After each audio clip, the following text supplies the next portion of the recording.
Good morning, everyone. I am Arulvizhi, Assistant Professor in English, Exilium College of Arts and Science for Women, Raghunathapuram. In this video, we are going to discuss about Age of Queen Anne. Age of Queen Anne ruling between 1702 to 1714 and what are the development have done in England during the Queen Anne period. We can see the various developments in agriculture, house buildings and interior decorations also. Then in education system, some of the sports, transports and some important industries and also have been developed during this period. And some religious activities in London. Then come to the conclusion. Ruling period, first 12 years, how she has ruled, what are the things assured by her. Now, first of all, we are going to see about the introduction part. Queen Anne ruled England 1702 to 1714 and it was golden age in the history of England because the great prosperity in agriculture, industries and commerce, education, sports, everything has done during beginning of 18th century. But during the last 3 years of her period, we can see the lot of distress and discontent. Another thing is conditions of war also was there. We are going to see about period of great prosperity.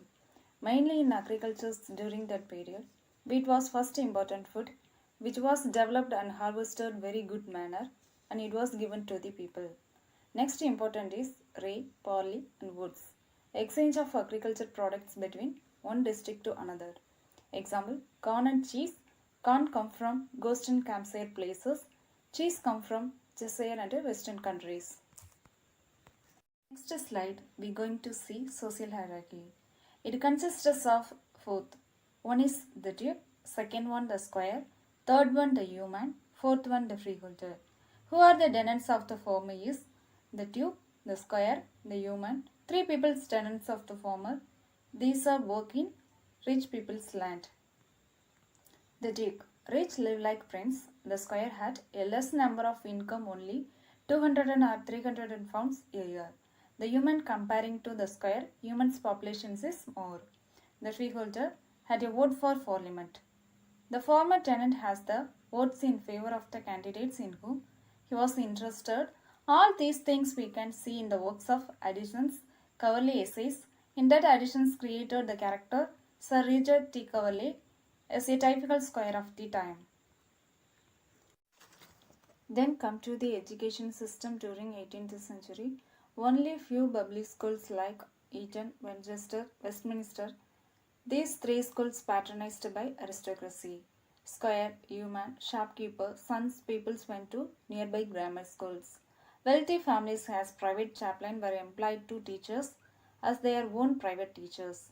Then come to the say that the schools lot of severe punishments given for the students like a flogging, means of imparting knowledge and maintain discipline. This kind of punishments was critical method imposing. Writers like John Lake, Richard Steele highly critical about this method. In the 18th century itself, a gentleman spent 1% of his income for his children's educations, but only the educations given for the male child, not for the female child. Women's education was neglected, no good schools for them also. Girls learn from some language, read, write or something else. They learn from the mothers how to manage the household also. Next, come to marriage system in 18th century. In 18th century, marriages mostly arranged by parents. Some runaway marriages were common during that period. Then love marriages were numerous. Divorce was unknown among the 18th century. Ruling period of Queen Anne is just 12 years. This 12 years only 6 divorces for the whole country. The main improvements during 18th century: house building, house decorations. Another thing is farmers' big mansion with large windows, spacious rooms built in traditional style, tapestry, wall decorations, furnished with lighter and finer furniture. It was imported from West Indies during 18th century itself. China where ceramic material it became fashion among ladies. All these things have been quoted in the poem written by Alexander Pope's The Rape of the Lock. The Rape of the Lock is a mock epic poem. Important industries. Coal mining, another one cloth making. Coal mining treated as the owner of the land. Explosions were common. Many workers lost their lives. Industry was midway between the domestic and the factory system. Cloth making, spinning was done by women. Weaving was done by men. A while come to the conclusions. Queen Anne's court lost its glamour and importance. First reason due to the ill health of Queen. Another reason for the decline of the court was the changing spirit of the time. Thank you.